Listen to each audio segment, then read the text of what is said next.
food, drugs, or ideas, what you consume influences who you become. On the Mind and Matter podcast, we learn together from the best scientists and thinkers alive today about how your mind-body reacts to what you feed it. Before starting Mind and Matter, I spent 10 years in academia doing scientific research. I got a PhD in neuroscience where I focused on neuroendocrinology and the neurobiology of behavior, and before that, I specialized in molecular, developmental, and evolutionary genetics. I use my scientific background to help parse and translate the information that guests share on the podcast. In addition to the podcast, I write long-form written content inspired by the show where I integrate what I've learned across episodes. I also have a free weekly newsletter where I provide you with upcoming guests, share links, and provide commentary on scientific studies and research that I'm reading, and more. Visit mindandmatter.substack.com to find all of my content. You are about to listen to the full episode, but there will be 1 to 2 short ads immediately following this before the conversation. If you would like to hear ad-free episodes and get early access before they release more widely, become a paid subscriber at the Mind and Matter Substack at mindandmatter.substack.com. Becoming a paid subscriber is a way to directly support my efforts, allowing me to make more episodes and higher quality episodes, and also helping to free up my time so that I can spend more of it on doing research and synthesizing results from the podcast and from the literature so that I can do more things like writing on the Substack, putting more content into the newsletter, and getting these things out more frequently. So if you want to support the show and get ad-free episodes, go to mindandmatter.substack.com. Hey everyone, I want to take just a minute to tell you about a really cool health monitoring device I've been using called Lumen. It's a handheld, pocket-sized device with a sleek design. The Lumen device measures CO2 levels in your breath, which allows their technology to determine the extent to which your body is burning fats versus carbohydrates. Lumen helps improve your metabolic flexibility, your body's efficiency in shifting between using fats and carbs for energy. I use this device in the morning or before bed or after meals or after workouts to track my metabolism. With just a couple weeks of use, I learned a lot about which foods were causing my body to burn mostly fat, mostly carbs, or both, as well as how long I needed to fast and how hard I needed to exercise to promote fat burning. Being able to track whether your body is burning fat versus carbs will help you figure out how your body responds to your lifestyle and whether or not your weight loss and fitness strategies are actually working. Lumen is great for anyone looking to optimize their health for either weight loss or athletic performance. Their easy-to-use app allows you to track your results together with what you're eating and how you're exercising, and it syncs with other devices like the Apple Watch. Click the link in the episode description to learn more and use the code MINDMATTER, MINDMATTER, to get 10% off your Lumen device today. That's on top of the site-wide sale they are currently running, and the Lumen device is eligible to be paid for with FSA and HSA health accounts. Check out the link in the episode description for more info.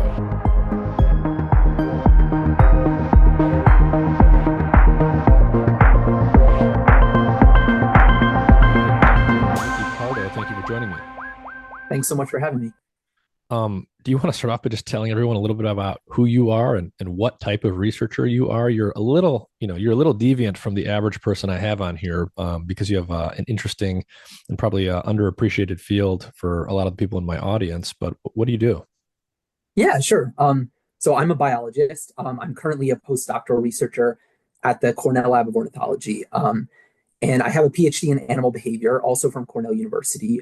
Most of my work focuses on animal communication and cognition, as well as using animal sounds as a tool for conservation.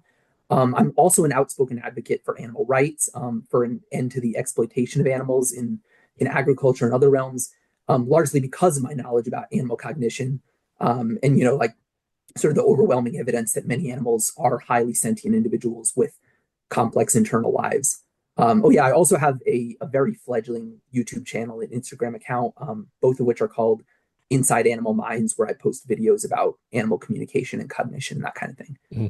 And at least a big component of what you do is field research, right? So you're not a bench scientist mixing things together in test tubes. You're out in the field in places like Africa.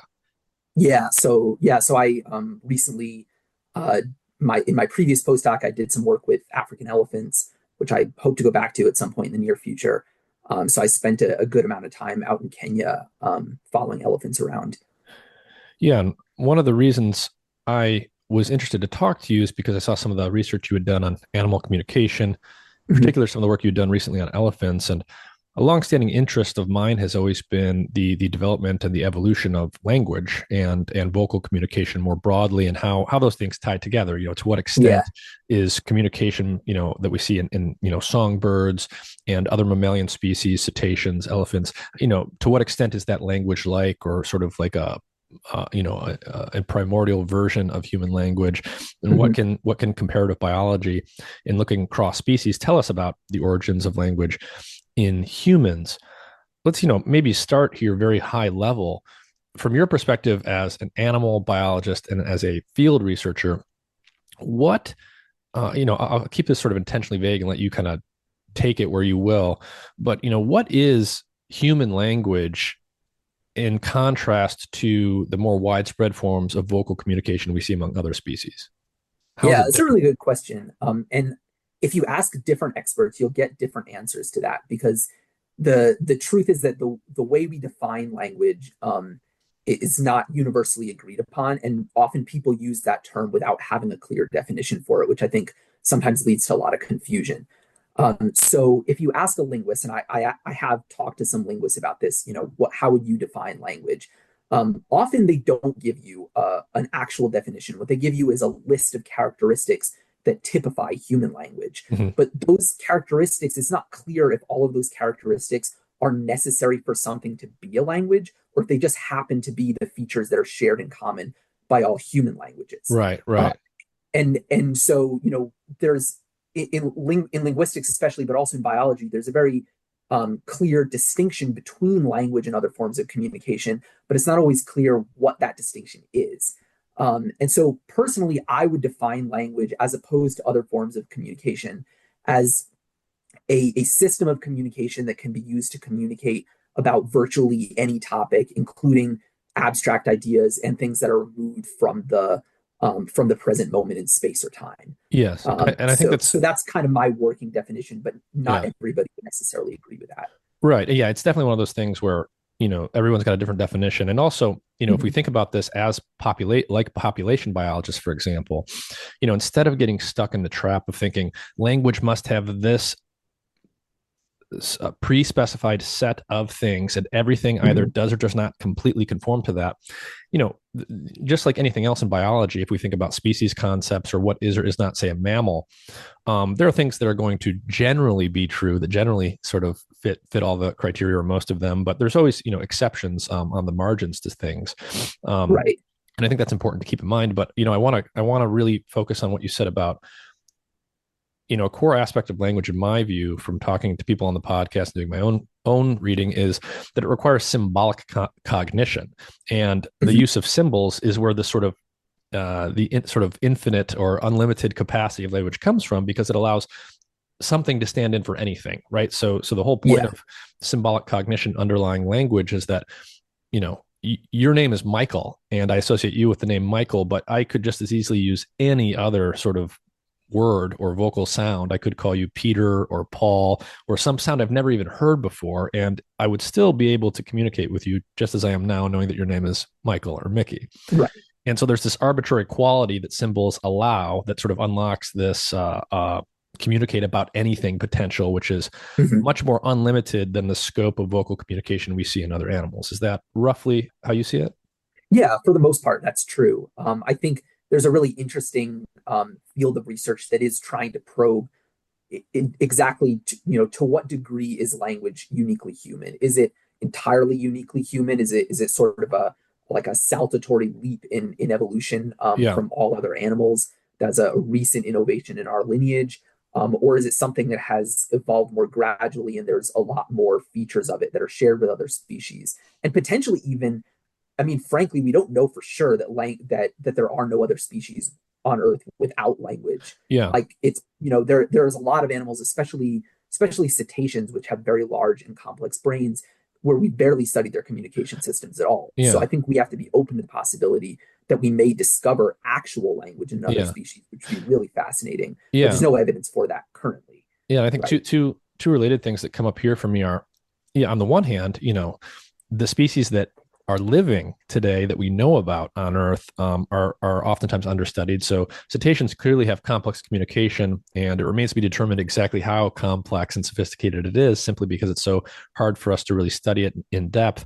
Maybe it's Right. language like, maybe it's not. That's an open question. But another thing that's even easier to forget, in my opinion, is that most of the species that have ever existed and communicated aren't with us anymore. So there could Right. be more gradations in terms of the types of communication and language like communication that have been around historically. It's just that they were being used by a now extinct species that we don't have access to. And so while it can seem like there's this discontinuous leap between humans and other species, that might be we might be being deceived by the extinction of species that had more intermediate Yeah. forms of communication. Especially since we're now the only species of hominid that's left, Yeah, right? when there used to Um, be probably yeah, dozens. right. I mean, unless you can, I mean, some people would argue that like the division between hominidae and pongidae, like hominidae being humans and pongidae being the other great apes, is sort of an artificial one that phylogenetically we ought to be considered a single family. But when I say hominids, I mean like more recent Right. human Right. cousins. Australopithecus and Homo as Yeah, opposed. Yeah. And this is yeah, always a question when we think about comparative biology, right? It's the lumper versus splitter debates. And because evolution is a continuous process, there's never going to be an ultimate final answer to where some of these dividing lines get put. yeah. So anyways, going back to this idea that so to the extent that something is language like, when we're thinking about vocal Mhm. or auditory communication in other animals, one of the properties that is a core part of language is like my ability to name something, to come up with either a novel name for something or to use names in an arbitrary or semi-arbitrary fashion. So going back to the literal question of names, we mentioned before, like your name is Michael. I know I could call you Mickey. Your name could have been any number of other things, but in one shot, I learned what your name is, and now I can use it. I know the names of a bunch of other people, and I have these unique symbols, these unique vocalizations that I associate, or semi-unique, that I Mhm. associate it with different people, and I can call them by their name. Do any other species do any kind of naming like that? Yeah.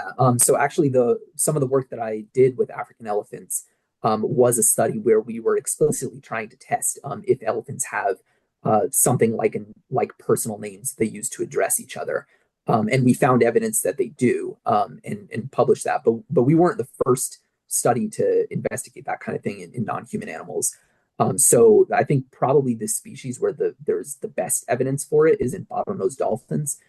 They have signature whistles, which are basically a highly stereotyped, so very consistent and distinct whistle pattern that each individual develops when they're young, and they use that as their calling card. Like usually they produce their own signature whistle to announce their presence to others, but every once in a while, a dolphin will imitate somebody else's signature whistle to effectively call them by name, right, to get their attention and refer to them. Mm. And so it's best understood in bottlenose dolphins because that's where it's been best studied.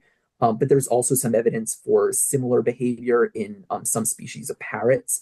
Whether that is analogous to a name or whether it's something slightly different kind of depends on which parrot researchers you ask. But regardless, everybody agrees that some parrots will imitate each other's calls as a method of addressing them. Yeah. And then shortly after our elephant study came out, a few months later, another study showing something very similar in common marmosets was published as well. So now we have evidence for this kind of behavior in dolphins, parrots, African savanna elephants, and common marmosets. Mm-hmm. And so I mean, clearly there are many species of animals where individuals are recognized by other individuals. They can Right. learn that you're one individual versus another. They remember you. They treat individuals differently from one another based on their behavioral characteristics or their personality, so to speak. What you're talking about is then this additional ability to actually vocalize in a way that either, it would either announce my presence as an individual. If I was a dolphin, say I have this unique whistle and I can effectively say, I'm here. I'm here, Right. not someone else. I am here. And then you're saying that in these other species, other members can imitate the sound that said individual makes to identify them. To what extent is that a name? Is what's important here in terms of the dependency on imitation here?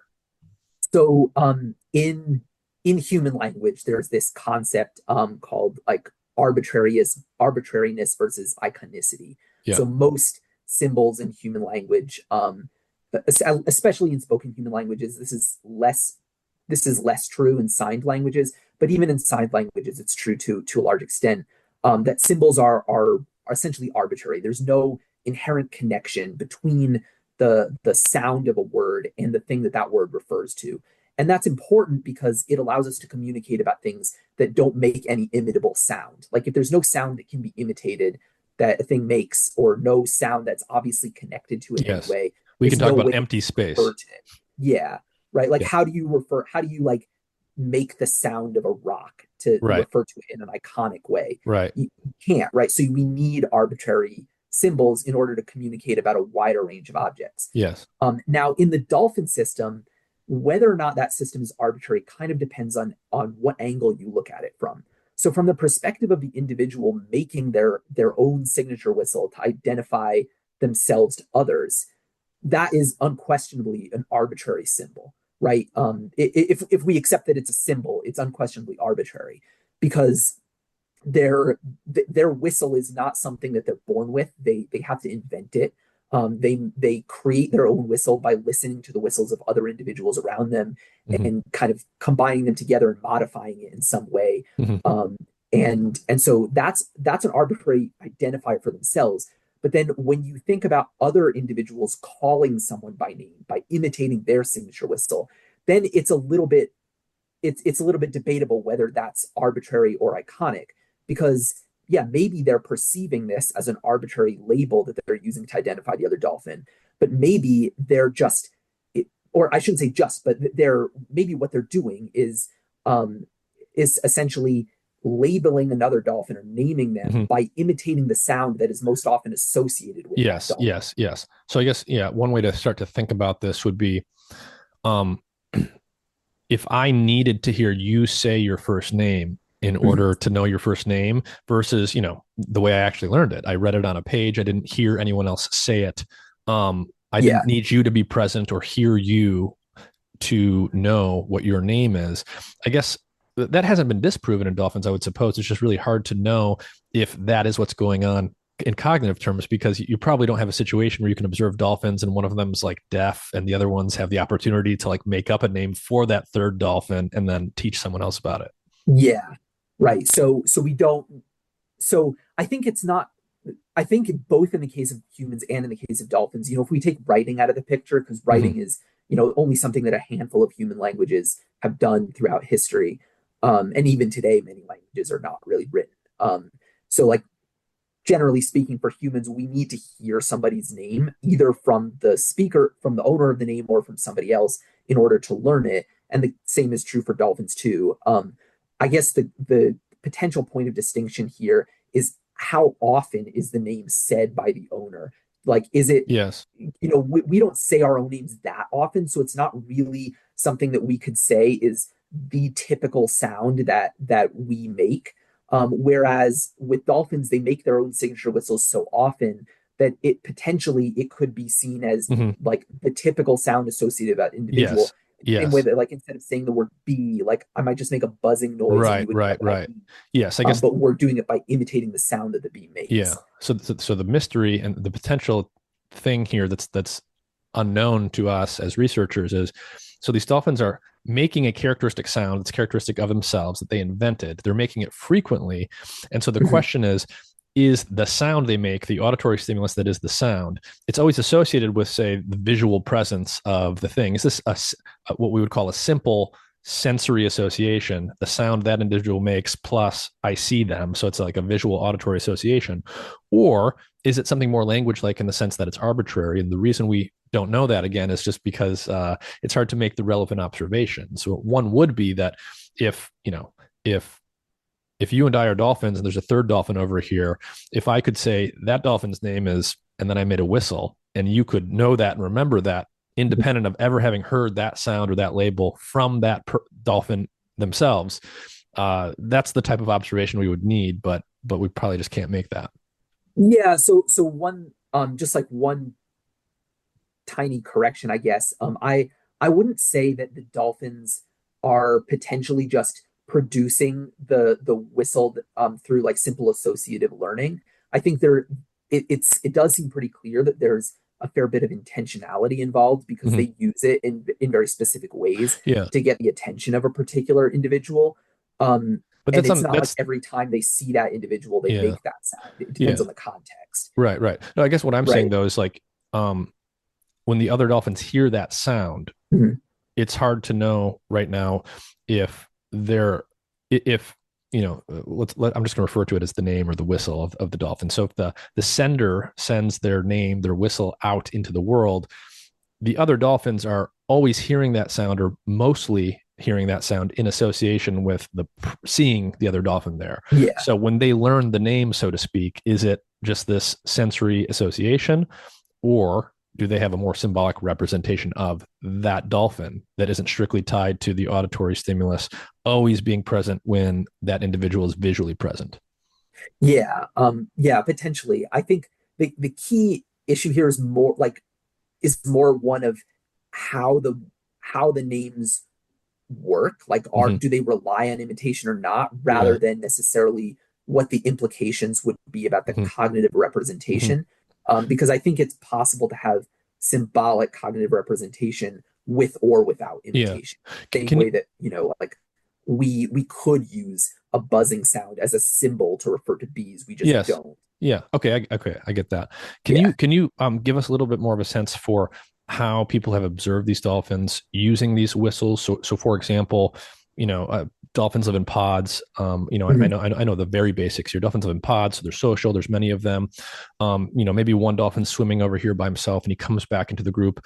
Are there clear instances of the dolphin? I could imagine that the dolphin might announce his presence to the group generally, or whoever happens to be around, versus say, um, trying to communicate specifically with an individual by saying, "Hey, you, I am here, and I want to get your attention as opposed to everyone Mhm. else's." What sort of, in the natural ecology of the organism, how are they using these whistles?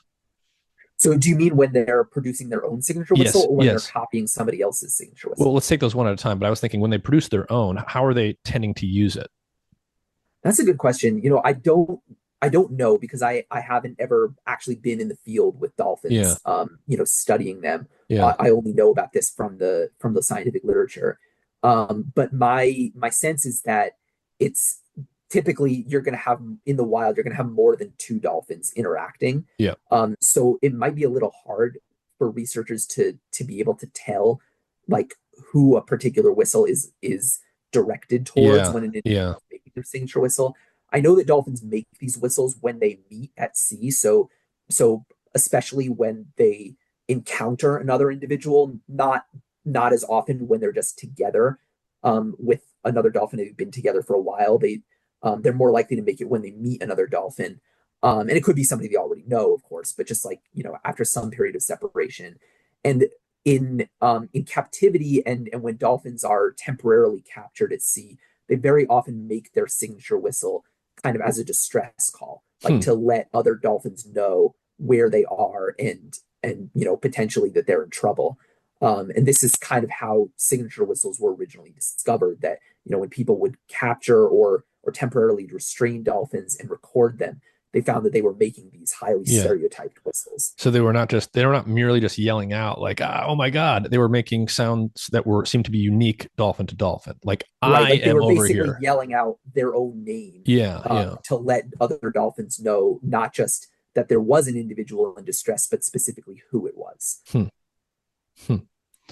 Interesting. So let's get to the field work that you've done with Mhm. elephants, because I imagine this is probably where some of the richest information you have is. Let's just give people a general sense before we get to like the paper that you've published recently. What can you give us just a kind of crash course on what we know and what we've learned over the past few years and decades about vocal communication in elephants? Clearly they do it. Everyone knows that elephants make these the characteristic trumpeting sounds, but what's sort of the spectrum of sounds that they make for the purpose of social communication, and what have we sort of learned about that leading up to your recent paper? Yeah, so it's a little hard to summarize it all in a short soundbite. I actually wrote a whole book chapter about it, and even Hmm. that had to leave a lot of stuff out. But basically, so they make a really wide spectrum of sounds in terms of frequency. Hmm. So all elephants have, I guess you could say, kind of four-ish basic sounds that they make. Um, like very broad categories. So rumbles, which are harmonic sounds that are very low in frequency, where the fundamental frequency of the rumble, is, at least for adult elephants, is typically below the limit of human hearing. Hmm.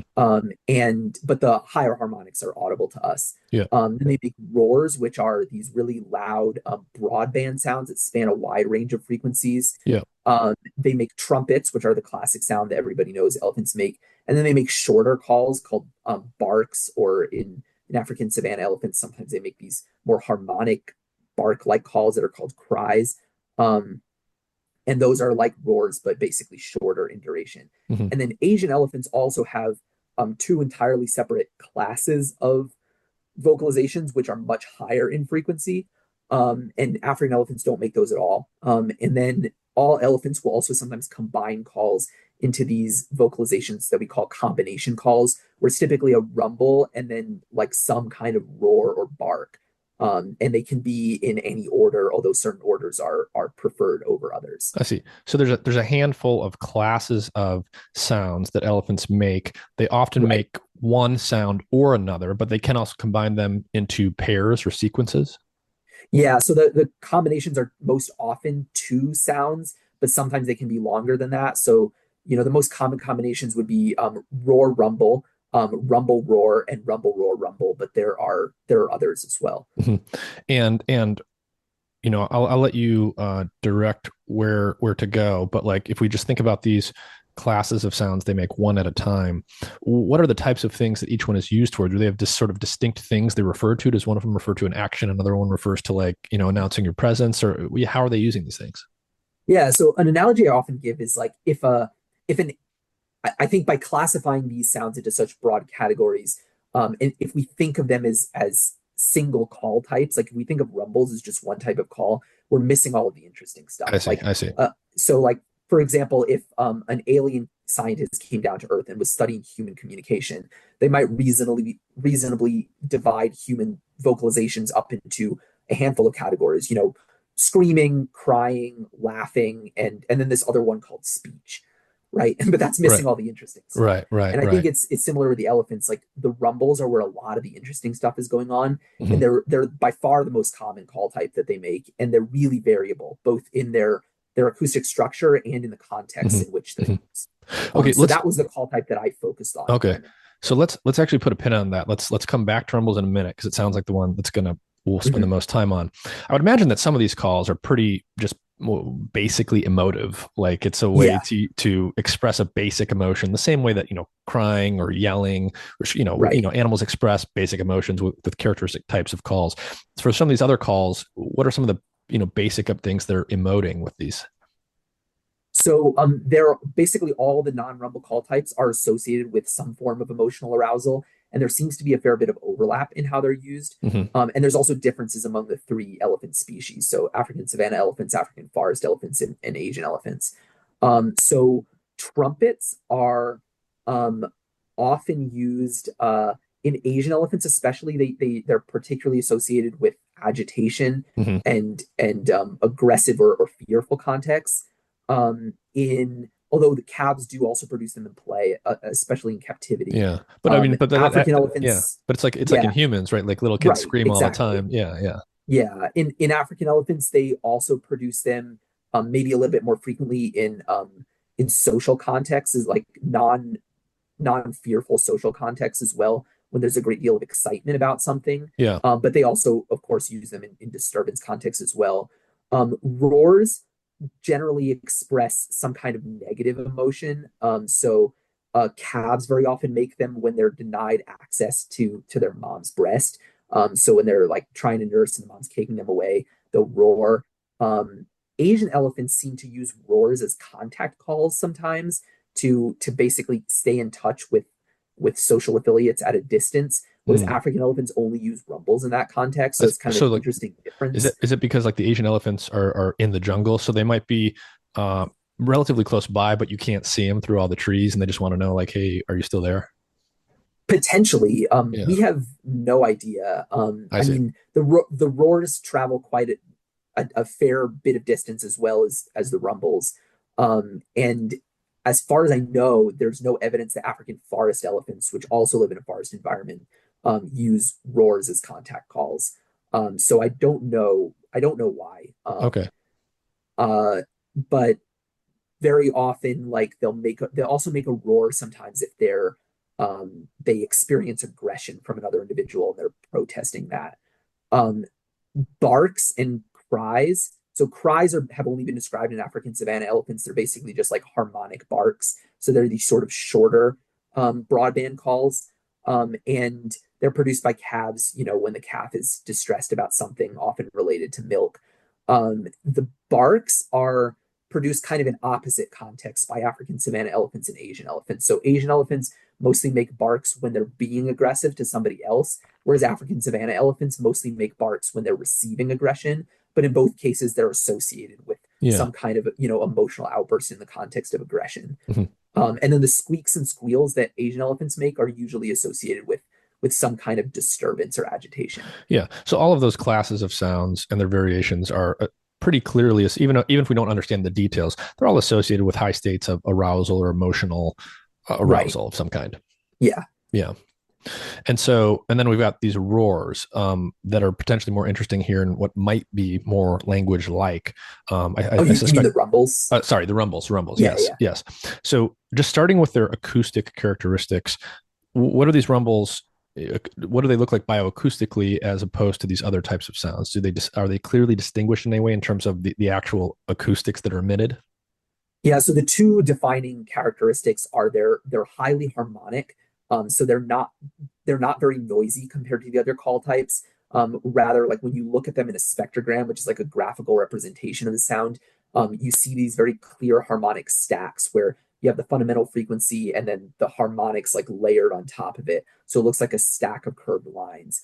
And they're also much lower in frequency. So the fundamental frequency of rumbles is for adult elephants, like typically around maybe like 15 hertz for females, can be down to 10 hertz for some of the male rumbles.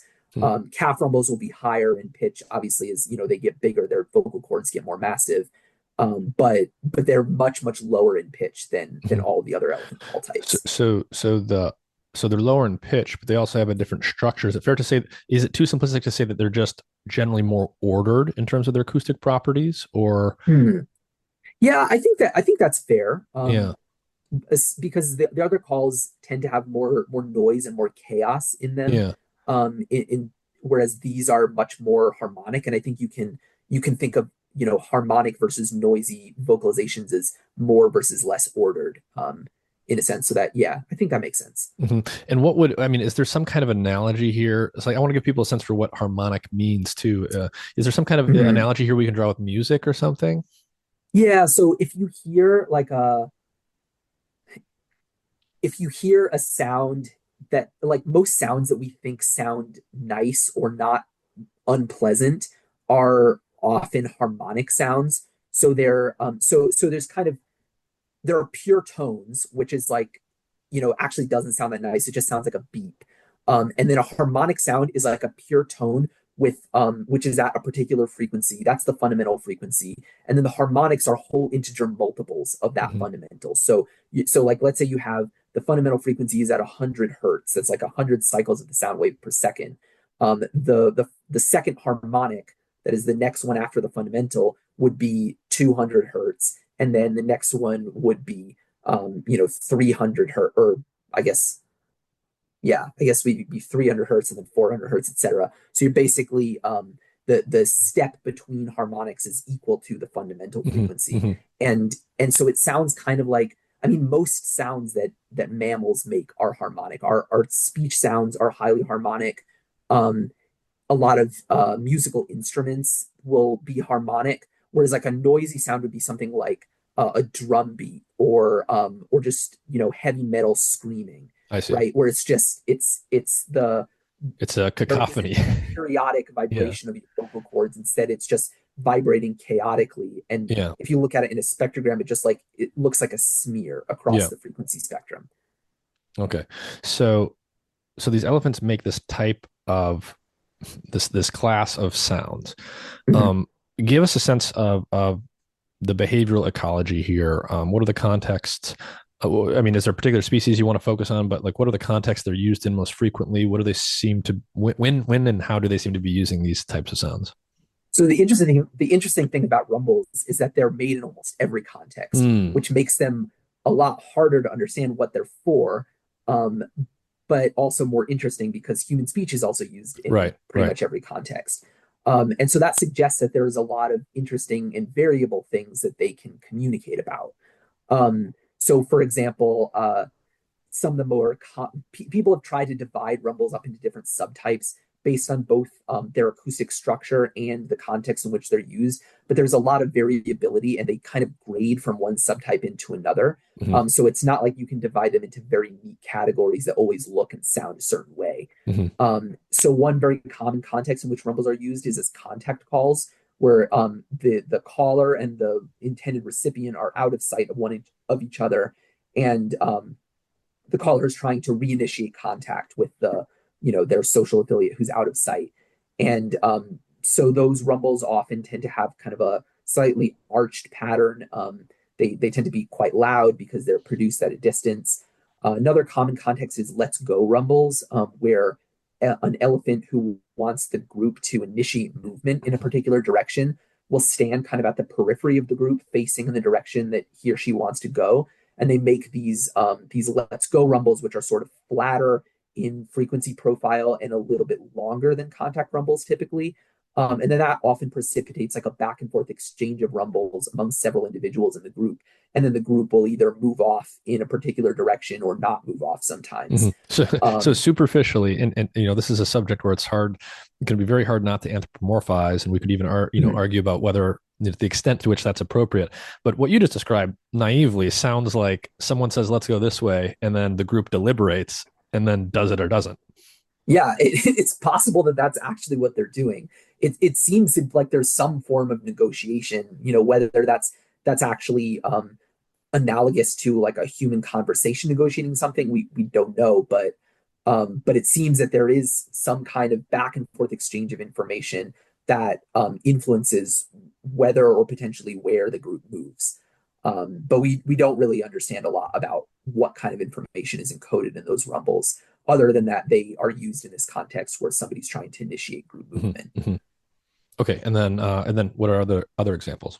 I mean, there's so many. So they Yeah. use them as alarm signals if they're threatened by humans or lions.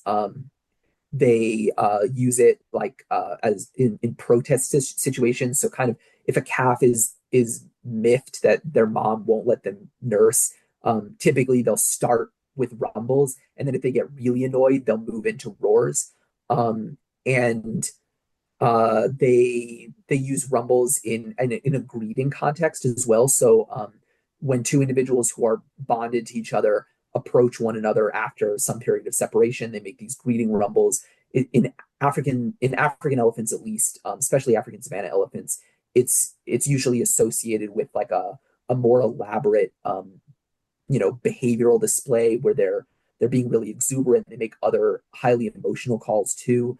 They kind of spin around. They urinate, defecate. There's a lot of excitement, and then they also make them in what are sometimes called little greeting contexts, where two individuals who have been in the same group all day, but maybe one of them just approaches the other to within touching distance, and then they'll make a rumble as well, but it's more subdued than these like louder, exuberant greeting Mhm. displays. They also mothers and allo mothers, so non like females other than the mother who help take care of a calf. They'll produce rumbles called coo rumbles to the calf in kind of two different contexts. One is when they're comforting the calf after the calf has expressed distress about something, and the other is where they're basically touching or nursing the calf in a calm context with no apparent distress. And those two types of rumbles, like it doesn't seem like they're acoustically distinct from each other, so we just call them a single type coo rumbles.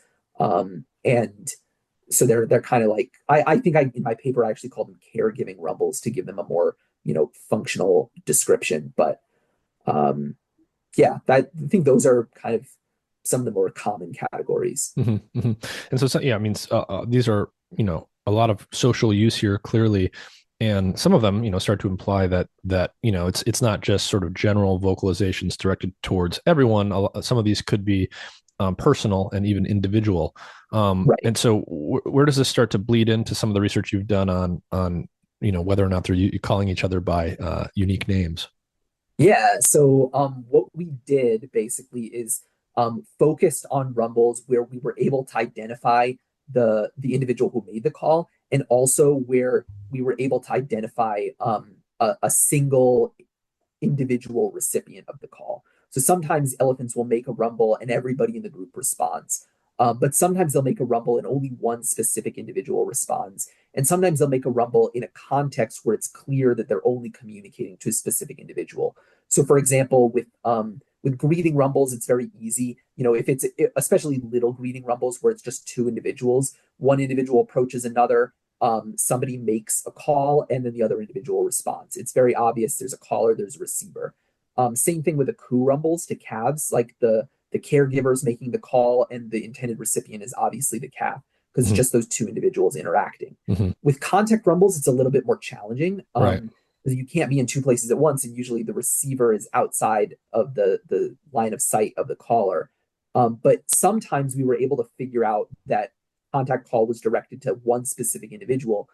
Typically, this was in a situation where, for example, we had been following the group all day, so we knew everybody who was in the group that day, and everybody except for one individual continued on. One individual was lagging behind the group, and then somebody in the main body of the group would make a contact call, often while facing in the direction of the individual who was lagging. So we could, in that situation, we could reasonably infer that it was a contact call directed to that one specific individual. Mm-hmm. Mm-hmm. So basically, we gathered all of these calls where we were confident that they were addressed to just one individual and Mm-hmm. we knew who that individual Yeah. was. And then we measured a bunch of features of the acoustic properties of these calls, and then we tried to use a random forest model, like a type of Yeah. machine Yeah. learning classifier, to assign those calls to to basically Yeah. predict who a call was addressed Yeah. to just So from the acoustic properties of that call. yeah, so at this point, let's do two things. So one, in essence, once you get to this point, you've identified these contexts in which it's quite clear that there's communication from an individual to another individual, even though Right. this is like often in a group context. So you've got contextual factors that are helping you discern when you can sort of isolate, Mhm. one-on-one conversations, so to speak. Um, and the and so at that point, you're basically saying, okay, are they saying, "Hey, Mickey, like, come, you're falling behind, keep up," or are they just going, "Hey, hey," like, and so now you've got to distinguish if they're making this sort of general sound directed at an individual, excuse me, at an individual, versus Mhm. using a sound that is only directed at that individual that would never be used to make the same kind of call to someone else. Exactly. Yeah, Yeah. that was the big question, right? So my postdoctoral supervisor and one of my collaborators had been studying it. I mean, they've been studying elephants for decades. Mm-hmm. Mm-hmm. And so over the course of their experience with elephants, they had observed a lot of situations where elephants were vocalizing, and it seemed like just one individual responded. But we didn't know for sure if the calls had some information in them that identified a specific intended Mm-hmm. recipient, or if in those instances where just one individual responds, it was just because that was the only individual who felt like responding in that Right. particular Right. instance. Right. So we needed to know if these calls actually contain some information that is specific to the Mm-hmm. intended receiver of the Yeah. call. And before getting to some of the punchline here, the other thing I wanted to bring up at this point was, how are you making these measurements? You're out in the field Mhm. following elephants. How close are you to the elephants? How are you literally making the acoustic measurements? How is all of this being measured? Yeah, so the nice thing about working with the population of elephants that I work with, which is in Samburu and Buffalo Springs National Reserves in northern Kenya, is that this population has been studied for decades. So the elephants are very habituated to researchers in a vehicle, and we can drive up pretty close to them. So I was making these recordings from, anywhere from like 25 to 5 meters away. I Hmm. tried to be at least 20, like no more than 20 meters from the elephants to get good quality audio. And and they were fine with that. Like they just kind of treat you like a feature of the environment. Hmm. And so we would just follow them around all day until they went into a place where we couldn't access with the vehicle. And basically, whenever the elephants stopped or were moving very slowly, we just turned off the car and recorded continuously. And then whenever an elephant vocalized, I used this trick that I learned from another elephant researcher where I had this thing called a steno mask, which is something that court reporters sometimes use to basically whisper dictation into an audio recorder Ah, without that sound like being heard I by see. anybody else. So now you So can I would pick like up sounds. whisper into this dictaphone, Yeah, you can and annotate the then recordings. yeah, and then I Yeah, would annotate the recordings in real time, and my voice wouldn't get picked up by the microphone that was recording the elephants because it was this sort of like semi directional. soundproof device around I my see. I mouth. see. Okay, so there's technology that was developed for courtroom use. Like if someone wanted to take notes, like Yeah. for a court case, and it's not just going to disturb the actual court case, but they can still say something and record it. You can use that to annotate the stuff that you're measuring from the elephants. So like. So I imagine you're talking into this device, but when you're picking up sounds from the elephants at a distance, you've got some kind of Uh-huh. directional microphone that you're just sort of pointing in their direction. How do you control like if you want to record from that elephant, but not that elephant, and they're both 25 meters away from you, how do you start to record from elephant by elephant here? So basically, you can't. Okay. So my understanding, I'm far from an audio engineer. But my understanding is that when you're trying to record infrasound, like really low frequencies, there basically aren't any commercially available microphones that are directional. That Uh, all the directional microphones essentially strip away those lower frequencies, and so we were using an omnidirectional microphone that didn't decrease the sound pressure levels from any particular direction. mhm. So we were picking up everything, and basically, what we would try to do is stay close to the individual that we were trying to record, so Yeah, that when she vocalized, if there were no overlapping sounds, we would get a nice clean recording. I see. But sometimes there were overlapping sounds, and unfortunately, we just had Yeah. to not use those. And so I guess, yeah, so I guess you're just sort of recording everything being emitted by the elephants. And there's a Yeah, wide spectrum of literal like frequencies represented here, which is why you had to do it in the way you just described. But then sort of the specificity that you can get, as good as it can get, it comes from your annotation. So I guess, at one point in the recording, you can say like, okay, that sound that you just heard was clearly coming from Jake the elephant. And that sound, we're not quite sure who's coming from, so we don't know. And then the next sound is coming from, John the elephant or whatever. yeah, Okay. yeah, Okay. exactly. Yeah, so basically, we would use various techniques in the field to figure out who was calling. Sometimes elephants have behavioral cues that are associated with vocalizing, so that sometimes helped. And then also, if you're close enough to the elephant when they vocalize, you can tell that it's them if they're the only individual who's that close, just based on how loud it is and what direction it's coming from and that kind of thing. Mhm. But sometimes we weren't able to tell, and so again, we weren't able to use those calls. So it was quite challenging to get enough recordings to do anything with it, just because most of the sounds that you record, either it's you're too far away from the elephant and the recording isn't good quality, or somebody else vocalizes at the same time, or you just can't tell who's making the sound, or we don't know who they were calling to. That was very often the case as well. Mhm. So yeah, so it kind of whittled down to a large extent the recordings we were able to use. Mhm. So obviously, this field work is, I mean, you're describing how you can measure things and what the limitations are. It's very difficult to control. This is not a controlled laboratory setting, Yeah. but you have ways of annotating the data. You can sometimes tell using behavioral cues and just, and annotating the data in the ways that you described. Obviously, there's only so much specificity you have in a data set like this, but Mhm. when it's all said and done, what were the types of things that you felt like you could confidently discern from this data in terms of anything akin to name calling? So one thing we were able to do is we were able to train a machine learning model to correctly predict who a call was addressed to just from the acoustic properties of that call, which was sort of a first step at suggesting that there might be something in these calls like a name, but that wasn't conclusive evidence for names by itself. because there's a lot of other possibilities for how the model could have learned that. So, for example, maybe it was just picking up on things like every caller has a unique voice. We know that to be the case in Right. elephants and many other animals. And so maybe it was picking up on like the unique voice of the caller and then guessing who the receiver was most likely to be simply based on the fact that some callers called more to certain receivers. Okay. So to rule out alternative explanations like that, we took advantage of a really nice property of random forest models, which is that they provide you with a measure of similarity between each possible pair of calls in the data set called proximity scores. And so we extracted these metrics of similarity from the structure of the random forest. And then we used those to show that calls from the same caller to the same receiver were significantly more similar on average than calls from the same caller to two different receivers. So basically, even when we held caller identity constant, we found that calls addressed to different receivers were distinct. And so that was, I think, much stronger evidence that these calls contain some receiver-specific information.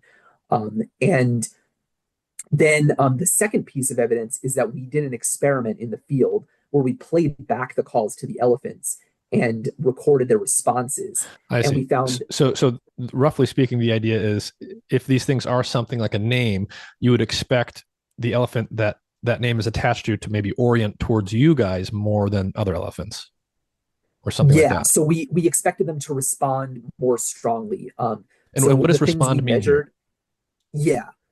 Yeah, exactly. So it wasn't specifically orienting because elephants, they have, I mean, they do orient towards sounds, but sometimes it's not the most obvious Yeah. response. And so we did measure that, but in addition to that, we also measured their latency to approach the speaker. So how quickly they approach the speaker in response to the playback, their latency to vocalize in response to the playback. So how quickly they made a call of their own in response, and then also how many calls they made in response.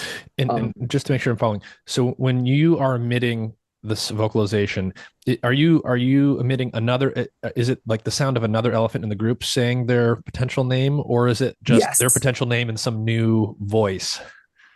No, we used actual raw recordings of another elephant in the group saying their name because I think the biggest limitation of this study is we don't yet know exactly how these putative names are encoded in the calls. Yeah. So we can't yet synthesize a name Yeah, of an you can't individual in an abstract artificial voice. Okay, I got it. Okay. Yeah.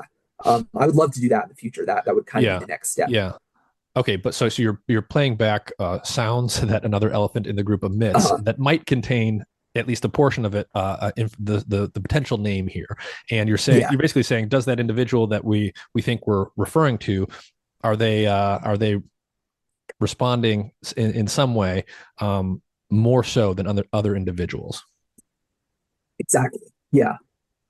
So the idea was that if we play back a call of, say, elephant A calling to elephant B, then we would expect, and if this call is a name as opposed to, say, just a generic call that they like, hey, that they use to call everybody, then we would expect B to respond more strongly to that call than to a different call from caller A that was originally addressed to somebody else. Yes. Right. So by playing back every individual two calls, one that was originally addressed to them and one from the same caller that was originally addressed to someone else, we basically controlled for the possibility that they might just be responding to the voice of the caller because they have a stronger affiliation with that individual. Yep.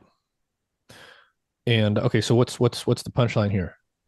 So we found that they approached the speaker more quickly, they vocalized more quickly, and they produced more vocalizations in response to a call that was originally addressed to them compared to a call from the same caller addressed to somebody else. So the behavior is consistent with the idea that something like a name is being used here. Exactly. Yeah. So it suggests that they're able to determine just by hearing a call if it was intended for them or if it was intended for another individual. So that kind of strength, that combined with the analysis of the proximity scores, and the fact that these calls contain some acoustic information that's specific to the individual receiver, Um, that combined with the playback experiment strengthened our conclusion that these calls contain Mhm. something like a name. And I haven't looked at the analysis myself, but can you give me a sense for like the effect size here? Is this a very clear big effect, or is this kind of subtle and ambiguous a lot of the time? So for the playback experiment, it was quite a substantial effect, especially given the small sample size. We only Mhm. had 17 individuals, Mhm. and we had no idea if all the calls we were playing back contained names. Like it's quite possible that even Right. if elephants have names, they don't use them in every call. So there was Yes. a lot of noise in this data, and we still got a pretty substantial effect. For the analysis of the proximity scores, I'd say we had maybe a um, we did a couple analyses with that. We certainly had a stronger effect size for the finding that calls from the same caller to the same receiver were more similar than calls from the same caller to different Yeah. receivers. Yeah. Um, when we also wanted to know if different callers use the same name for the same receiver, Yeah. and so we looked Yes, at I was going to ask that. yeah, okay, so yes, well we can talk about that next. Okay, so in essence, like one of the tricky things here is it's like you have these you're making these playbacks. You've recorded vocalizations from elephants, and you're playing them back now to see what happens.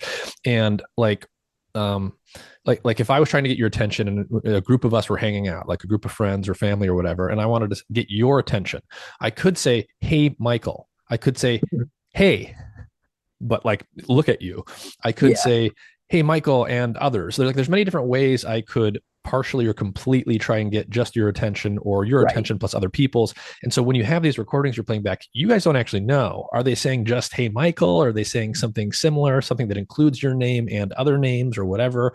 And so that's a tricky part of this. Yeah, exactly. And the challenge is that we wouldn't expect them to use names in every utterance, Right, so right. we didn't know a priori which Mm-hmm. calls might Mm-hmm. contain something like a name and which might not. Mm-hmm. So yeah, so again, like for some of the analyses that we did, the effect sizes were quite small. I think the ones where the effect Yeah, size were biggest is the two that I've talked about so yeah, far, where yeah, like the evidence that the calls are specific to individual yeah, receivers and that the elephants respond more strongly to yeah. calls that were originally addressed to them. Okay, so now the question is, okay, if they are using something like a name, then if I'm trying to get Michael's attention, I'm going to say, "Hey, Michael." But if someone else needs to get Michael's attention, they're also going to call out to Michael as opposed to Yeah, Pete or Dave. So are multiple individuals calling to the same elephant using the same sounds? yeah. So that is a good question. So that's where we had slightly more ambiguous results. So using those same proximity scores that I talked about before, we found that calls from two different callers addressed to the same receiver were more similar on average than calls from two different callers addressed to different receivers. Mm-hmm. But that effect size was relatively small. It was statistically significant, but relatively small. And then we tried to train a random forest to learn to predict the receiver of a call um, by training it on calls from some callers and then testing it on calls From made by other other callers. callers. Yeah.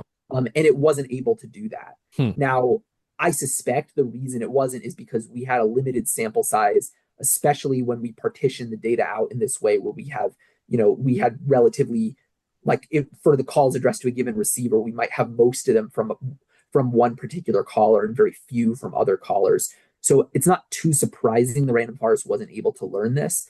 But because it wasn't able to learn this, it makes our conclusions about whether different callers are using the same name for the same receiver somewhat inconclusive. So I, Yeah. I think So we it's have fair to say that these suggestive results evidence. these results are interesting and suggestive and consistent Yeah, with the idea that something like names are used, but they're not totally definitive.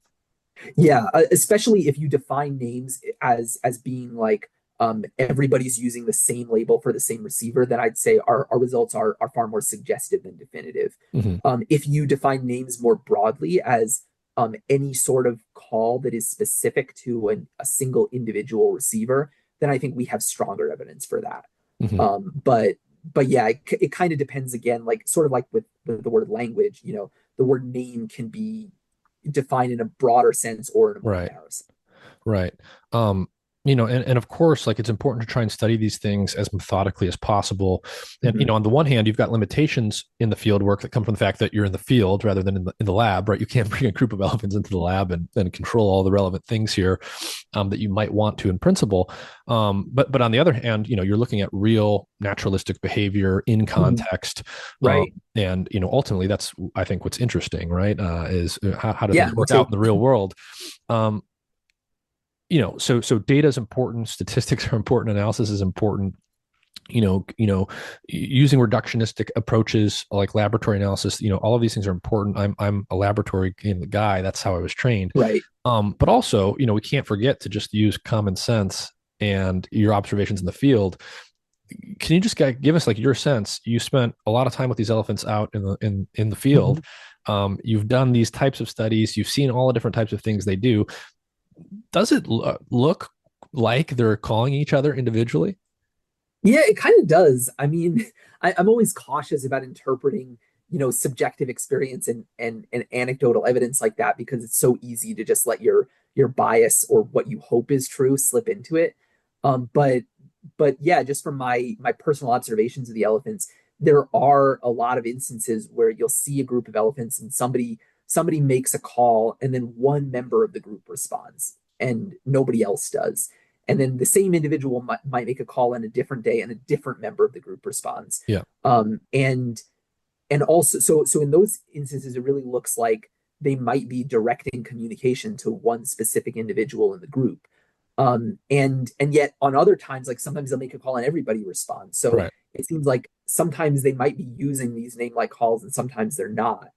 And another thing is that often we would see individuals producing a call, like I described a little bit before, where there would be like a contact calling situation where somebody's lagging behind the group.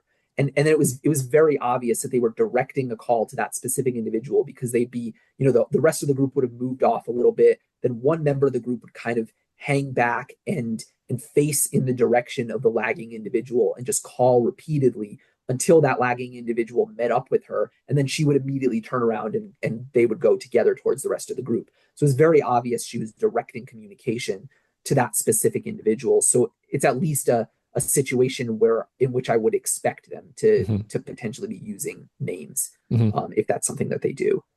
Yeah, I want to back up for just a second and ask you some very basic questions about Mhm. elephants.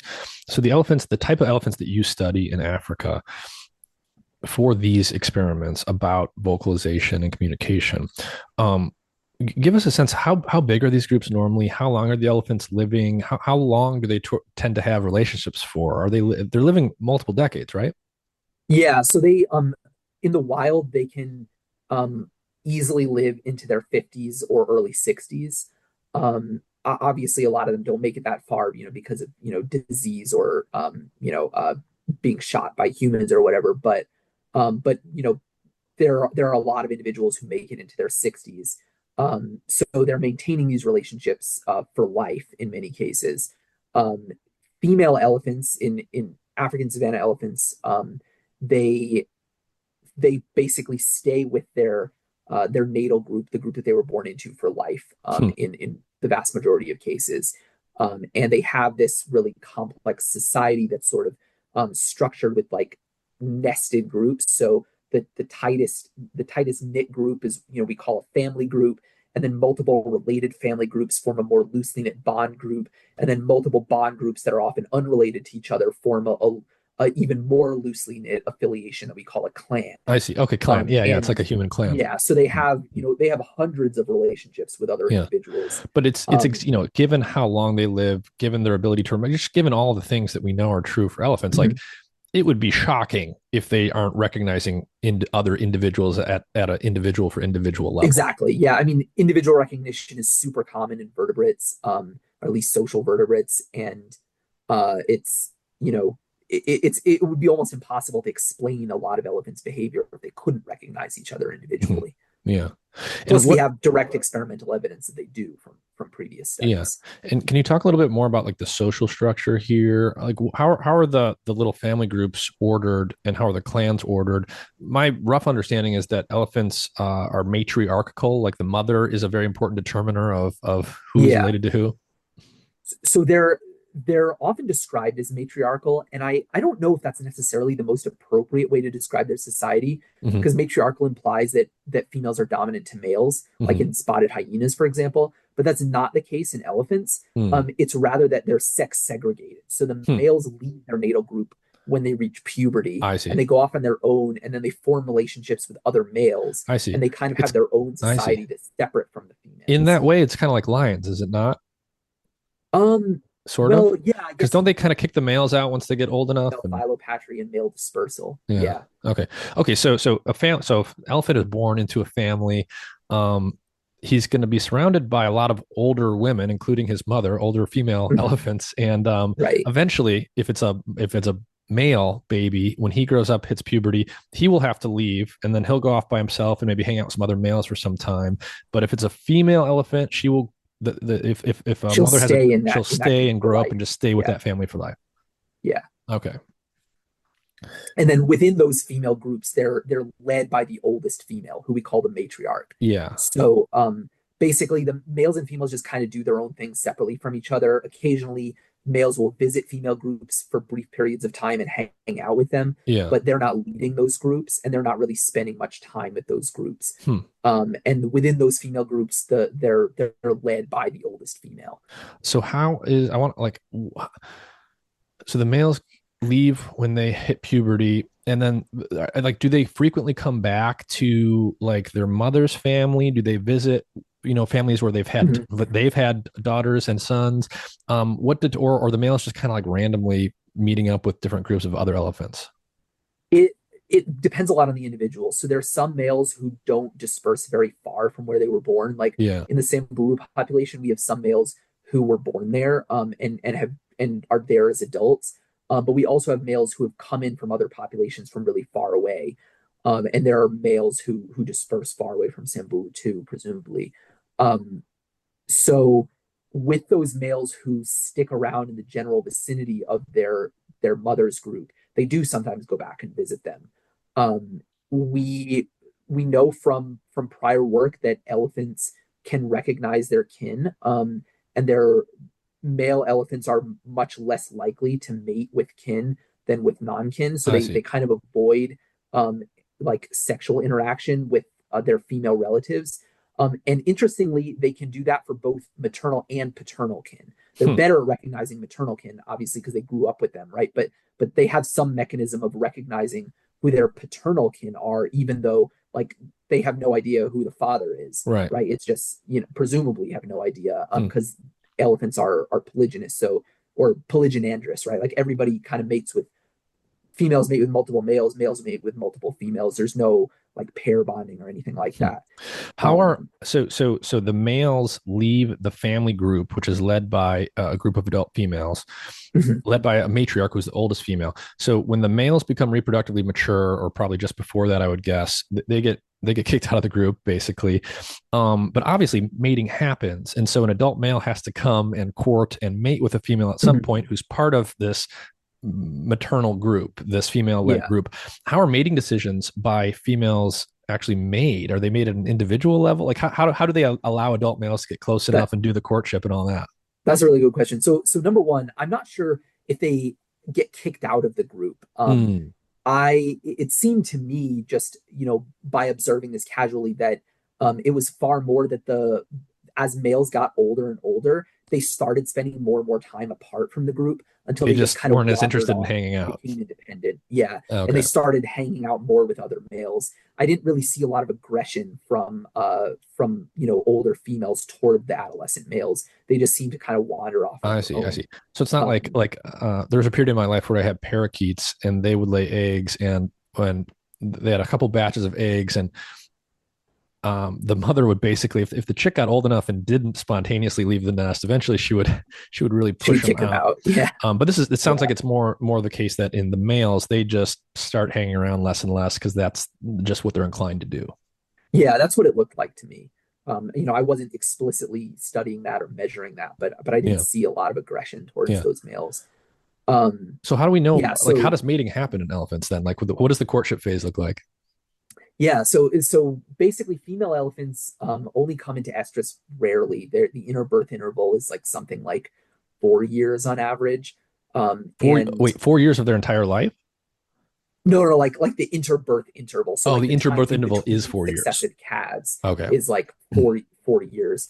Got it. So they come into estrus. They're typically in estrus for just a few days at a time. Mhm. And males find them presumably by smell, but also by sound. So Mm. females make calls when they're in estrus that are sort of typical of that hormonal state, Yep. right? And males respond to those calls and move towards them. And females prefer to mate with males who are bigger, which means older, because male elephants grow continuously throughout their life. Hmm. And also males who are in must. So male elephants go through this hormonal cycle every year. Like once they hit their late 20s, they start going, or maybe like 30, they start regularly experiencing this period called must, where their testosterone peaks, and they start ranging a lot further and searching for females, and being a lot more aggressive and interested in sexual behavior. Wow. In their And 30s. yeah, they're really late mature. So like it depends on the population. If Sure, sure. if there are no adult, if there are no really big mature bulls, males will enter must at a younger age. Yeah. But typically, like when they first start, they'll go into must very briefly, and it's not very profound. It's not very pronounced must. But then as they get older, the must periods get longer and longer. And usually, like by the time they're going into must regularly for like a substantial period of time, they're in their late 20s or early 30s. Um, Wow. and they so like when they're in must, they're a lot more attractive to females, and they're also dominant to other males. So a male who's not in must will typically defer to a male who is in must, even if he's bigger. And then among must males, generally the bigger an individual is, the more dominant Mhm. he is.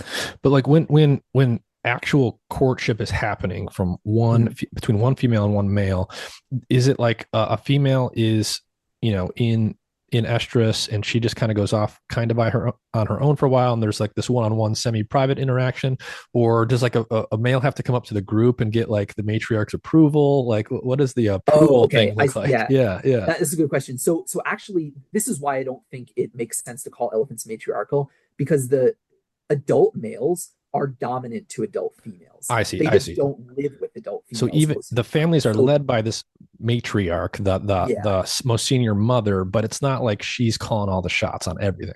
right. Like she's the leader of her family. But Yeah. then if a male comes in from outside, the males just kind of come up to the females. And if the male is big enough, like he's dominant to those females. And they will kind of like defer to him and move out. I mean, he's not leading the group, but Yeah, but they are. I mean, but they he can will be kind of push them sexually around if he submissive to wants to. him if he inserts Yeah. himself. Yeah. Yeah, and males very often visit females even when they're not in must, to kind of check them and potentially see when they might be coming into estrus next. And it's Mm. very common for an adult male to hang out with a female group for a day and just like travel with them. And the females don't seem to mind it. They interact socially with the male. Mhm. If a male is in must, they really are excited about it. So they vocalize a lot. Everybody's kind of crowds around him. Everyone wants to smell him. Wow. They're really interested in males who are in must. And when a female's in estrus, usually you'll get a lot of males, including multiple must males, converging on that group all at once because they can tell she's in estrus. And what will end up happening is she runs away, and they chase her, and they go in this like really long chase where she's making these estrus roars the whole time. And this is kind of where the mate choice happens, right? So like the female has some ability to control copulation, because if she starts walking, the male can't really stay mounted because he'll just fall over. Mhm. So she she basically can refuse a male by just not standing I see. still. So in Um, essence, at the right time, multiple males will be literally chasing one female, and she can kind of yeah, pick who wins. yeah, exactly. And the males will also like fight it out amongst each other. So if there's one really big must bull there, the other guys are gonna just hang back because they don't want to risk getting injured. Yeah. Um, and there will be some mate guarding that takes place as well. So the must bull will who mates with a female will often hang out with her for a while and chase away any other males. And the females seem to prefer that because they get less harassed that way. Mm. So, it was really interesting. I saw this one instance where we had, like a big old musk bull who had mated with a female in estrus. And then as soon as he mated with her, he just like noped out of there. He just left. And the entire female group chased after him, calling after him, like presumably trying to get him to come back and mate guard the female that he had just mated with. And Yeah. he was like, "No, I'm done." Wow. They're like, hey, what are you doing? Your job isn't done here. Yeah, Yeah. exactly. He's like, "No, I made it. I'm moving on to somebody else now." Wow. Uh, let's leave it at that before we get in trouble. Yeah. Uh, uh, okay. Oh, so I mean, it's just, yeah, I didn't really know anything about elephant social structure, beyond the fact that, they're not, as you said, they're not matriarchal in the sense that the females are dominant to everyone and to the males, but the family groups, they're female led. But then it sounds like the family, they congregate into these larger groups that are basically clans. Right.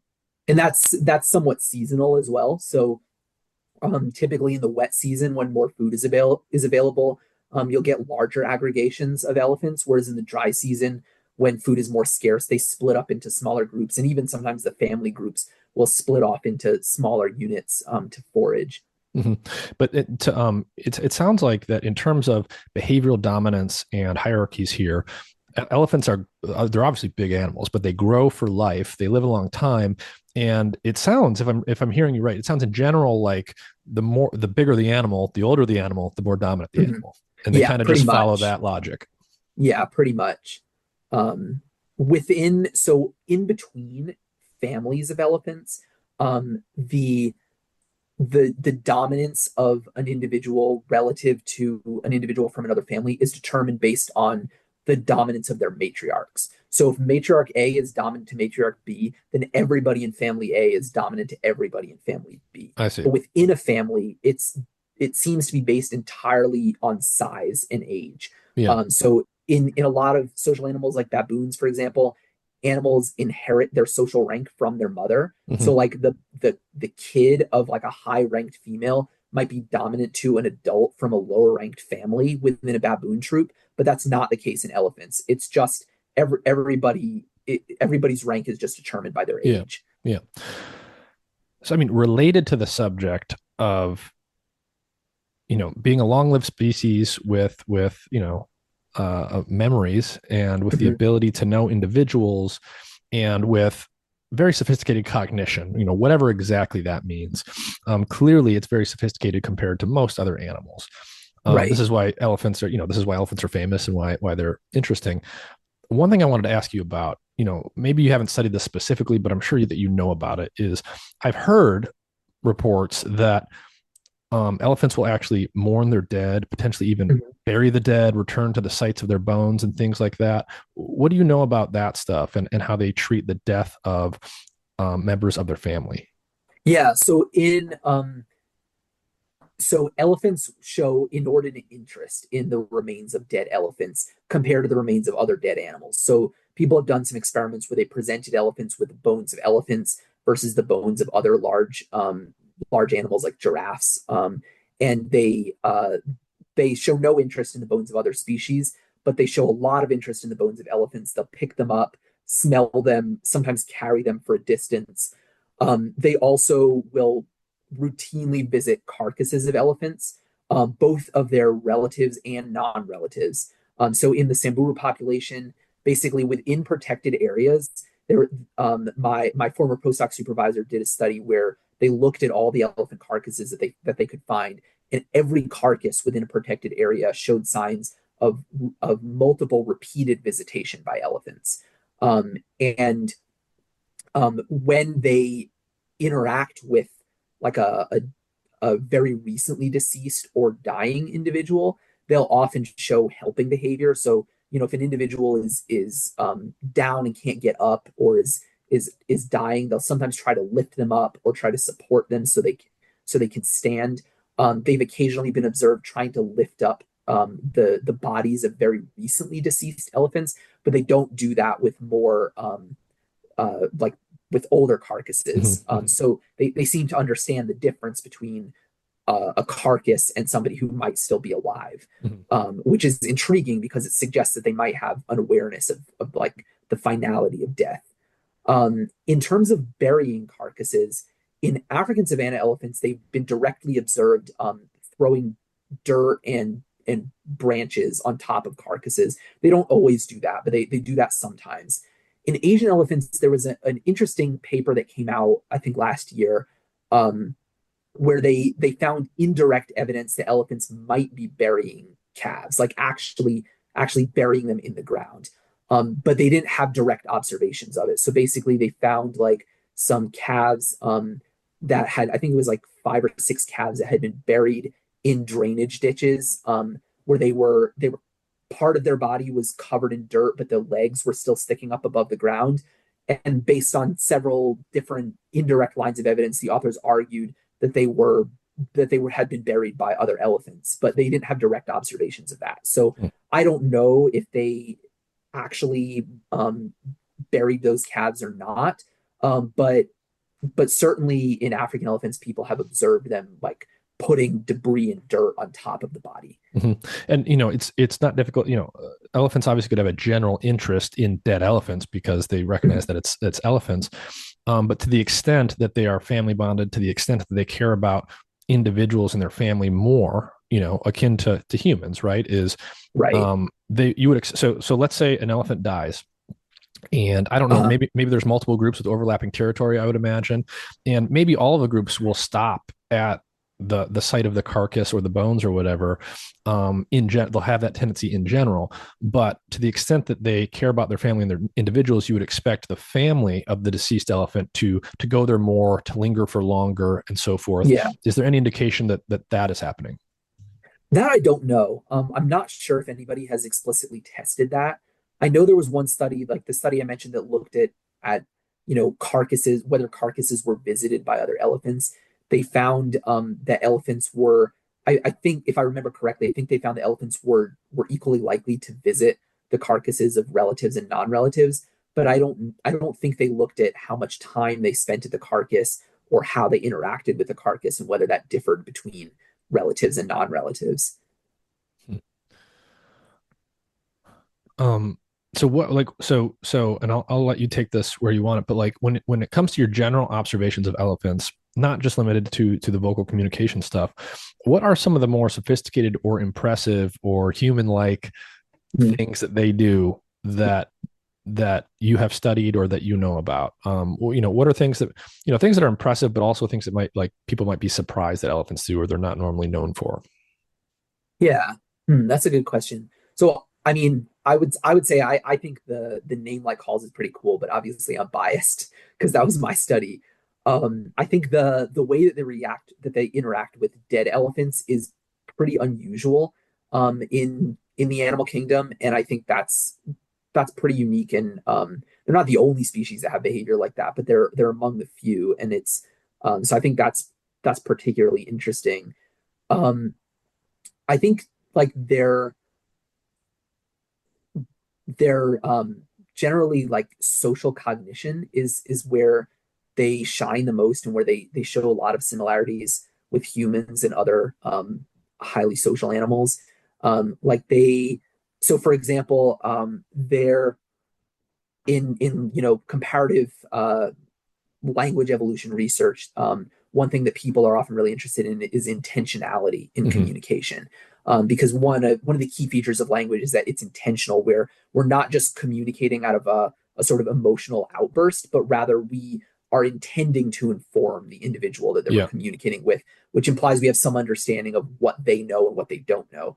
And there's evidence for that in elephants. So, for example, when elephants are communicating uh, like with gestures, they tend to use gestures to combine with a vocalization if the individual that they're trying to communicate with can't see them. But Hmm. if the individual is facing them, then they'll often just use a gesture with no sound. So it Mm. implies some understanding of what other individuals can see, Right. and therefore whether they're likely to react to a particular signal because if it's a purely visual signal, they can't see you. There's no point in Yeah, making yeah. that. It implies that they have ability to model another Right. individual's mind in some sense. Yeah, exactly. And there so on the topic of self-awareness in elephants, so this is kind that thing with the gestures kind of implies an awareness of what other individuals can see, but there's also some evidence that elephants may be aware of themselves. And this is it's I say some evidence because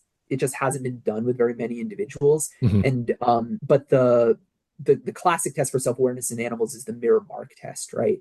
Where an animal, you put a mark on a part of the animal's body they couldn't see without the aid of a mirror, and then if they touch that mark more in the presence of a mirror than in its absence, then that implies that they can recognize their reflection, which may Hmm. mean that they're self-aware. So that study has been done with a few Asian elephants, and one of the Asian elephants convincingly passed the test. Like it was, if you watch the videos are available on the internet. If you watch those videos, I think it was Happy at the Bronx Zoo. Like she was very clearly responding more to the mark in the presence of the mirror. Um, the other elephants that where that test was done with failed the test. But the problem with the mirror mark test is there's a lot of false negatives. So just because the animal doesn't touch the mark doesn't mean they don't recognize their reflection. They may just not care about it, especially with Right, elephants, because they're always covering themselves in dirt and debris. So like, right, right, why right. do they care about a mark on their face, right? So the fact that at least one elephant passed that test, I think, is highly suggestive evidence that at least Asian elephants are probably self-aware. Well, what about one thing I wanted to ask you about on the vocalization side of it? So you were looking at whether or not, they were naming each other in essence. Mhm. Is there any indication? So you've studied them a lot. You've been with the same group of elephants a lot, I would presume, and you said they're very well habituated to humans. Is there any indication that, when you guys show up, they're like, oh, hey, Michael and the crew are here?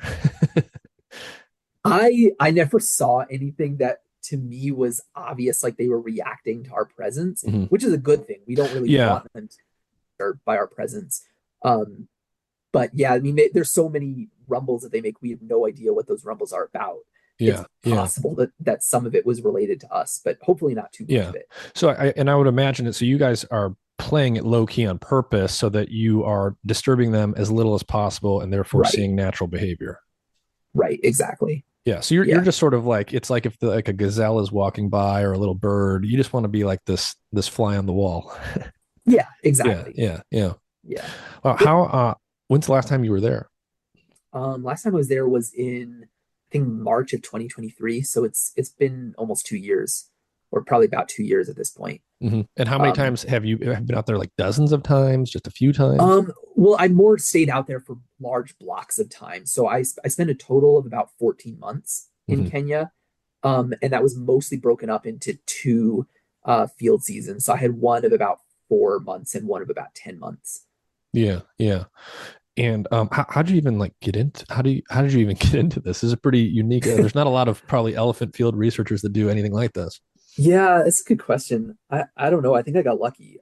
Basically, I really wanted so I originally when I started my PhD, I started working with Asian elephants, and I found a project that somebody else had started, and I started collaborating with them, and I did some field work with Asian elephants, but that I ended up not continuing that project mostly for logistical challenges. I just like felt like I wasn't able to get the data that I needed with the resources that I had.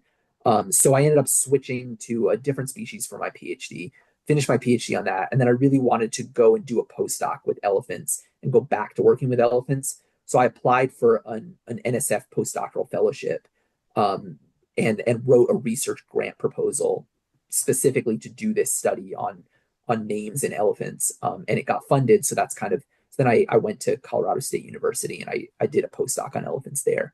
Hmm. What are there any other species? I mean, you mentioned dolphins earlier. Mhm. What are the species where we think something like name calling or this sort of like individual intentional type of vocal learning is happening?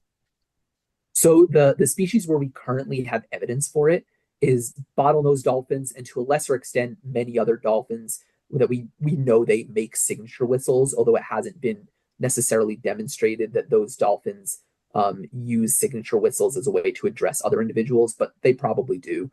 So probably multiple species of dolphins.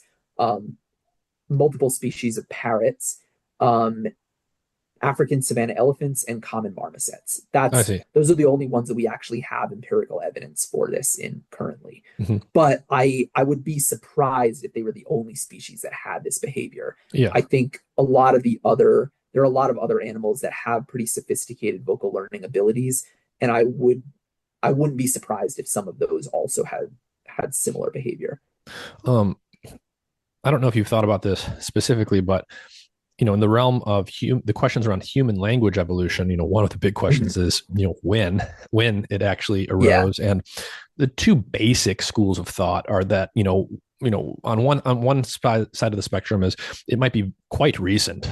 Certainly under 1 million years old, even under 500,000 years old, potentially just tens of thousands of years old, that it's, this quite recent, very recent thing that's, kind of really special in that sense and unique to humans. I guess another point of view is that language didn't really pop out of nowhere all at once or anything even close to that. It probably gradually was bootstrapped by Mhm. increasingly sophisticated forms of non-language and language-like vocal communication. Yeah, Potentially even 1 million or 2 years ago, there could have been more archaic species of Homo using something that was language or at least like a proto-language. Has your comparative study of other species given you a particular perspective on human language evolution and sort of which of those two molds might be more likely? yeah. I tend to favor the second view that it's not just a single trait that popped up fully formed, but rather that it's a gradual trait that evolved over time and got increasingly complex over a longer period of time. And the reason why I think that is because there's evidence for a lot of language-like features in non-human species. So, for example, there's evidence of simple grammatical rules in some species of monkeys and birds. Mm-hmm. There's these, name-like calls in elephants and dolphins and parrots. Obviously, some of these instances are going to be independent origins, especially for mammals and birds that are very evolutionarily divergent, relatively speaking. But the fact that they occur in so many species, including some primates, suggests to me that these language is not something that just arose all at once. Mm-hmm. Um, I think my specific research on elephants, it doesn't tell us much about when human language arose because humans and elephants are basically as divergent as is possible for placental mammals to be, Yeah. right? Like we're separated by like 90 to 100 million years of evolution. Mm-hmm. But one thing it can potentially give us some insight into is the selection pressures that Right. may have led to the development of language like abilities. That, there's something that in the ecology of elephants and humans and parrots and dolphins that all and marmosets that all cause them to evolve Yeah. this ability to address specific individuals. Yeah. And maybe if we can identify what that is, we can get some insight into like what the early environment of humans that cause them of human ancestors that cause them to develop language might have Yeah. looked like. And I mean, clearly, social structure, complex social behavior, and having a sophisticated social structure is key here. But do we know anything more specific than that? So, like, if we consider sort of the full pool of social mammals out there, mammals and birds, let's say, Mhm. are there particular types of social animals with certain types of social structures that tend to be more likely to have the more sophisticated forms of communication? Is Mhm. there what do we know there? I don't know. That is a good question. I'm not sure if there is, or at least Yeah. if there is, I don't know if anybody has empirically identified it. Yeah. It's kind of weird because we see some of these highly complex language-like systems of communication and species that you wouldn't necessarily think have like the most complex social structure. Like great example is Japanese tits. So Japanese tits have they make alarm calls where it's been shown that individuals perceive the alarm calls as meaningful utterances. It's not just like a stimulus response. They react to it by fleeing. They act like when they hear a snake alarm call, they actually picture a snake and are more primed to respond to snake-like objects. They have simple grammatical rules in how they combine calls together, and they'll combine different calls into a phrase. The phrase has to be in a specific order, and it has a new meaning that's kind of a composite of the meanings of the two calls that are combined. Um, and I think this is just me speculating here, so take this with a grain of salt. But I think that it may be that some of these features are more common than we realize. And the Mm, reason why we see them in animals that don't necessarily seem like they have the most complex social structure is because those are the animals where people have chosen to study these I things. see. We're most attracted to the social animals because it probably reminds us of us and other things like that. And therefore we Yeah. study them more, notice these things more. Right, but like for example with the Japanese tits, I Yeah. think the reason we know all this about Japanese tits is because a researcher named Toshitaka Suzuki has studied them for many years, and he's interested in these questions about language evolution. So he's investigated them in the tits, and then it turns out, lo and behold, they have these abilities. Right. But Right. I don't think anybody's ever studied that in many species. So maybe these abilities are a little bit more widespread than we realize, and I it's just see. that nobody's studied them in a lot of Yeah, species. yeah, yeah. So there's sort of a sampling bias and a research bias that makes it look like complex social structure might be necessary to develop these sorts of traits, but that might not be the case at all. Potentially, yeah. Potentially, yeah. Yeah. I mean, Interesting. obviously Japanese tits are, highly social birds. But, But they don't have. I'm not I'm not aware of anything that's like uniquely complex about their social structure. Yeah, yeah, yeah. I Interesting. could be wrong. I'm not an expert on Japanese tits. Yeah. Um, yeah, and so many of these things are tough because like to really so I mean so many of these behaviors you sort of have to observe in the field. Like you can bring animals into the lab, but it completely sort of takes them out of the context in which these traits evolve, and therefore sort of it attenuates the expression of different behaviors. And so, Right. and obviously field work is tough to do. You got to go out to the field, you got to fund it somehow, you've got to spend hours and hours to even have the chance to see something if it's there. So the Yeah. potential for not seeing things that are there is actually quite high. Yeah, exactly. I think that's sort of the challenge, but also the joy of field work that you're observing animals in their natural environment, and so it's in an ecologically and evolutionarily relevant context. And sometimes you get to see things and appreciate them in a way that you really wouldn't if you were observing them in a much more controlled environment. Yeah, yeah. So what are you working on now? So now I'm actually branching out into something a little bit different. So I'm using bioacoustics in a more applied way as a tool to study population ecology and conservation. So what I'd like to do long term is kind of combine those two. I'd like to continue working on these interesting questions about language evolution and communication in elephants and other animals. But also I want to have a more applied focus to my work where I'm actually like hopefully doing something useful in the world and helping us preserve biodiversity by basically using bioacoustics as a tool to monitor wild animal populations. Hmm. We've covered a lot. We focused mostly on elephants, but I mean, is there anything you want Mhm. to reiterate or any final thoughts you want to leave people with about vocal communication and social cognition in general, in terms of other species? Hmm. Yeah, I mean, I guess like in terms of broad general statements, I think um, I I think we need to not underestimate how widespread some of these traits may be.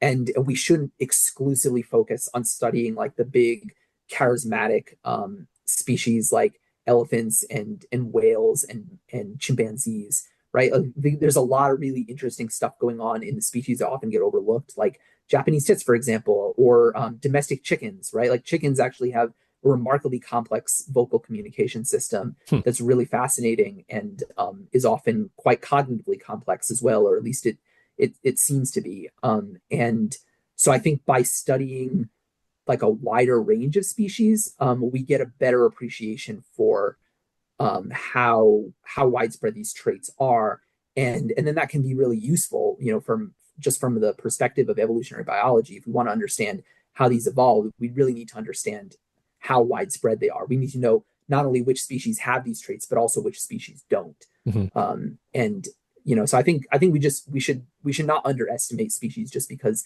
we don't canonically think of them as particularly complex or intelligent, because we may be surprised. Yeah. And where can people find your stuff and read your work if they're interested? Yeah, so I have a YouTube channel. It's just I just recently started posting on it regularly, so it's just getting off the ground. It's called Inside Animal Minds. I also have an Instagram page by the same name, Inside Animal Minds. So you can check me out on either of those places. All right, Mickey Pardo, thank you very much for your time. Thanks so much for having me.